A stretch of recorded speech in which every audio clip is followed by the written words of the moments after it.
Nah, setelah beberapa bulan kerja di sini, mulai kelihatan tuh sifat asli si Lukman ini. Karena katanya Lukman ini lulusan pondok pesantren.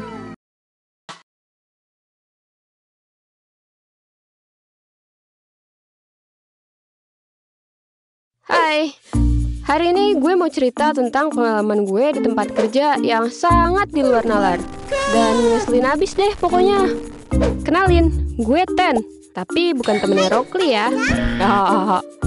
Di pengalaman gue yang ini, perasaan gue pokoknya campur aduk deh. Marah iya, takut juga iya, capek apalagi. Kalau dibilang, ya namanya kerja mah pasti capek. Tapi capek yang ini tuh beda, geng. Serius deh. Ini capek mental dan capek fisik juga. Kalau dipikir-pikir, di tempat kerja tuh pasti ada aja deh yang namanya orang toksik. Lingkungan toksik, atasan toksik. Ya, pokoknya gitu deh.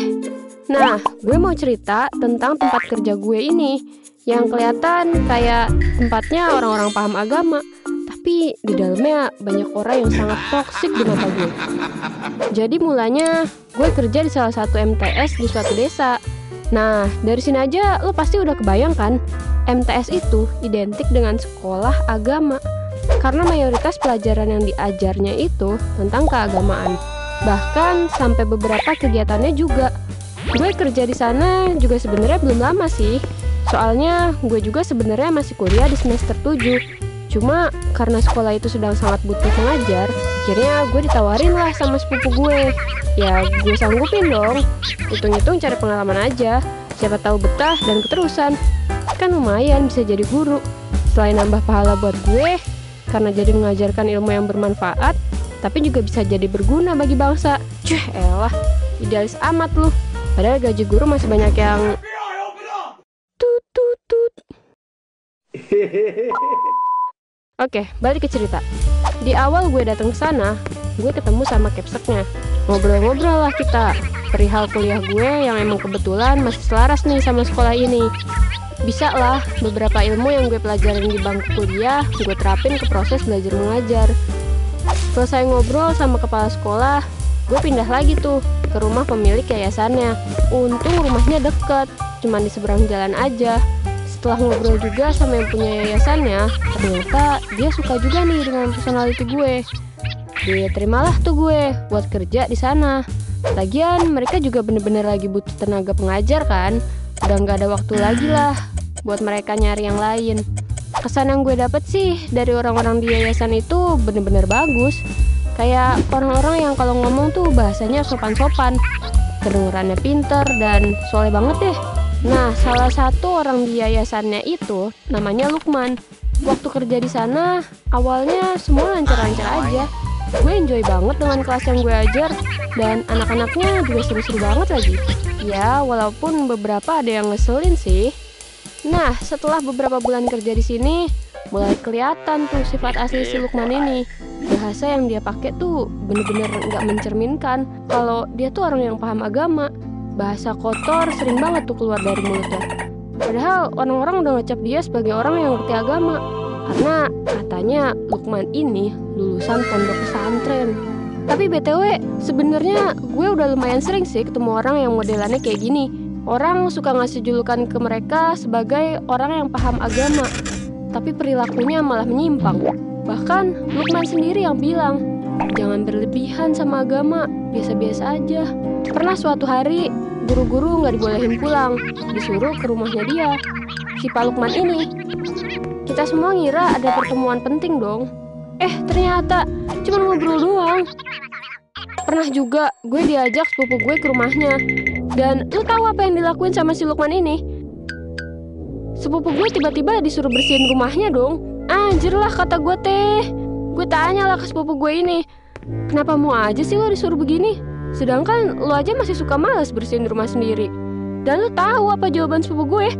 Biar dapet barokah. Gila! Seumur-umur selama gue belajar agama, gak pernah tuh gue denger guru atau ustadz gue yang ngajarin hal kayak gitu. Gue sampai mikir, dia kan banyak duit ya, kenapa gak sewa ART aja sih? Bayar gaji ART kan pasti lebih gampang buat dia. Toh dia orang berada. Oh iya, BTW Lukman ini emang masih single. Dia tinggal sendiri karena dua orang tuanya udah meninggal. Pernah nih suatu hari lagi nih ya, guru-guru disuruh kumpul di rumahnya si Lukman. Kita duduk-duduklah di ruang tamunya, ngobrol hahihi, ya sekedar formalitas lah. Dia tiba-tiba nyuruh gue sama sepupu gue jemur baju. Kaget banget gue. Loh hei, itu kan ranahnya udah di luar kerjaan. Dan kalaupun emang mau nyuruh, timingnya kenapa harus pas lagi bareng sama guru-guru yang lain sih? Untung aja, waktu itu tiba-tiba tangan gue kram dan gak bisa gerak. Semesta aja gak izinin gue buat dimanfaatin sama si Lukman ini kan. Akhirnya gue gak jadi deh bantuin. Bener-bener bersyukur banget deh gue. Akhirnya balik lagi lah gue ke ruang tamu dan duduk bareng sama guru-guru. Tapi tiba-tiba si Lukman ini mau minjem HP gue. Ya gue gak keluarin lah HP gue. Karena dia kalau minjem HP tuh pasti bukain ke hal-hal yang sifatnya privasi, kayak WA, galeri, dan lain-lain. Lagian ngapain juga anjir minjem HP gue? Emang dia gak ada HP kah? Gak jelas banget nih orang. Mana minjemnya maksa lagi. Sampai pegang-pegang lengan.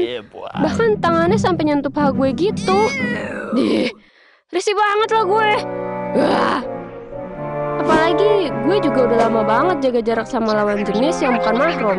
Sentuhan sama laki-laki aja gue udah gak pernah.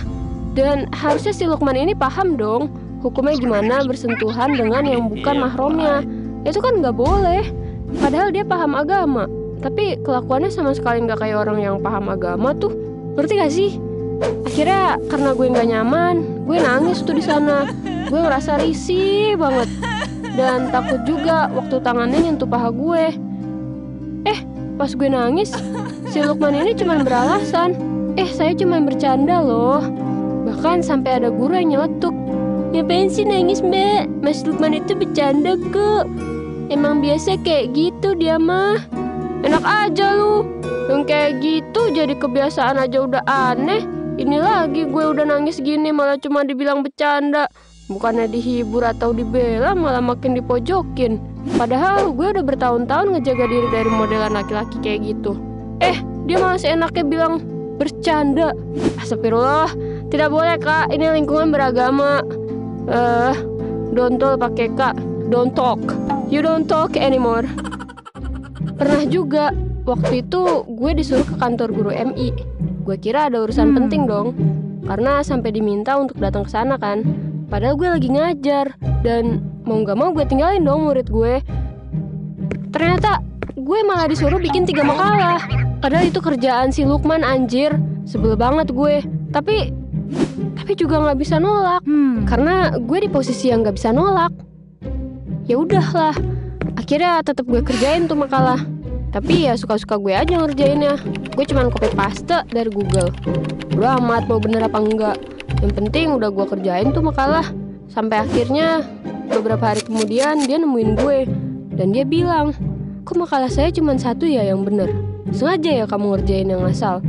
Dengan hati gue kayak, ya menurut ngana aja. Gimana?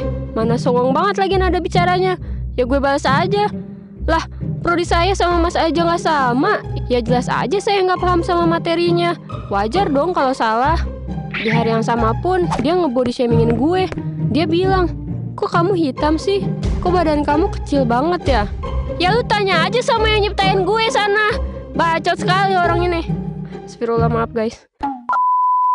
Gue juga kalau bisa milih pengennya badan gue kayak Wulan Guritno, yang sampai tua juga masih langsing, tinggi, cantik. Nih orang emang bener-bener deh minta dijitak ah. Padahal gue dari sebelum keluar rumah udah sangat berusaha untuk gak insecure. Gue selalu bilang ke diri gue sendiri, gue tuh cantik walau tidak sempurna. Biar bisa lebih mencintai diri sendiri. Malah dirusak sama kalimat sampah kayak gitu. Hari-hari berlalu begitu terus, dengan gue yang berusaha sabar dengan mulutnya dan tingkahnya yang nyebelin itu. Beberapa bulan gue masih tahan, sampai akhirnya di bulan ke-6 gue milih buat resign. Karena udah gak sanggup ngadepin orang toksik kayak dia. Capek banget gue cerita isinya marah-marah. Maaf ya guys. Tapi yang mesti kalian tahu, dan sebagai pesan terakhir gue juga di penutupan cerita ini, jangan terlalu fanatik sama pemuka agama. Dan jangan mudah percaya juga dengan label agamis yang ada di karakter seseorang. Karena seringkali orang-orang yang di label agamis adalah orang-orang yang justru berperilaku seperti mereka nggak paham dengan hukum agama yang sebenarnya. Atau bahkan yang lebih parah, seperti orang yang nggak takut sama Tuhan. Semoga kalian nggak perlu ketemu sama orang-orang kayak gini ya, biar nggak capek. Sekian cerita dari gue, semoga cukup memberikan kalian semua pelajaran yang bisa diambil. Sampai ketemu di video yang lainnya, see ya! Gimana ceritanya? Suka nggak? Kalau lu suka, jangan lupa subscribe ke channel kita ya. Bye!